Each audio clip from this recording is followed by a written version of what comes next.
The truth is that the circumstances of 1971 are not the circumstances of 2025. We just wanted to teach the terrorists a lesson. That lesson has been taught. Today's Pakistan is a different situation.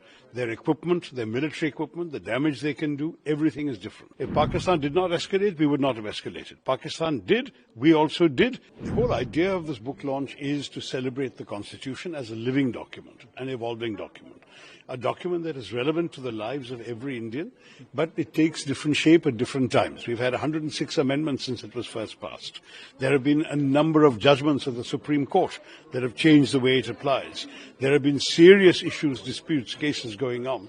It's all part of the fabric of the political, social life of Indians every day, not just legal. So it's a book that tries to demystify the Constitution for ordinary people. It's not written for lawyers, it's not written for constitutional scholars, but for you and me, just to appreciate what the Constitution means in our lives.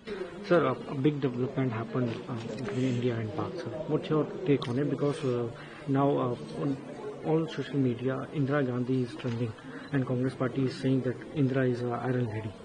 You see, the fact is that, to my mind, we had reached a stage where the escalation was needlessly getting out of control. Peace is necessary for us. The truth is that the circumstances of 1971 are not the circumstances of 2025. There are differences. As far as I'm concerned, I believe that the people of India deserve peace. We have suffered a lot. We have lost a lot of casualties. Ask the people of Punch how many have died since this war began and the shelling from the Pakistanis.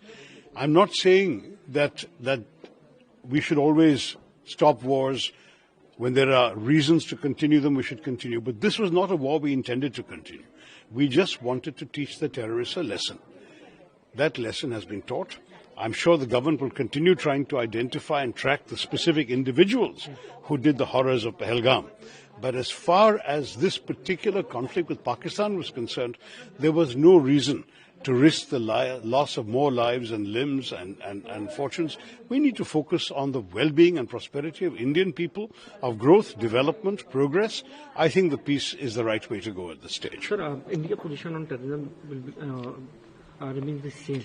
Our position on terrorism will not change. The way the government took few steps like inter-voted will be suspended, there will be other measures also. Other measures have to be taken. I think we have to definitely use all the intelligence means available to find these people who did this terrible crime in Pahalgam, to identify them, track them down wherever they are and bring them to justice.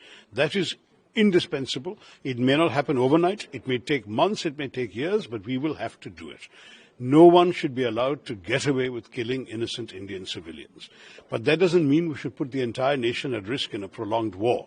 So I'm in favor of peace, but I do not in any way suggest that we should stop the quest to find these terrorists and bring them to justice. One last question, sir. Are you happy with the Prime Minister Modi's rap, and you're still missing Indira Gandhi ji? Look, I think 1971 was a great achievement of our history. I'm proud of it as an Indian. Indira Gandhi ji rewrote the map of the subcontinent, but the circumstances were different. Today's Pakistan is a different situation. Their equipment, their military equipment, the damage they can do, everything is different. And the circumstances of Bangladesh, we were fighting a moral cause to actually bring people to freedom and liberation. That was a completely different story. This is a different story. We would have ended up with a much longer, protracted conflict with a lot of loss of life on both sides, a lot of damage, a lot of expense. Is this the biggest priority for India today? No, it's not. We wanted to teach those who had sent these terrorists across that there is a price to be paid. We still have to catch the individual terrorist perpetrators, but we do not need to tie the whole country down in a war. That is something I've been very clear about from the start.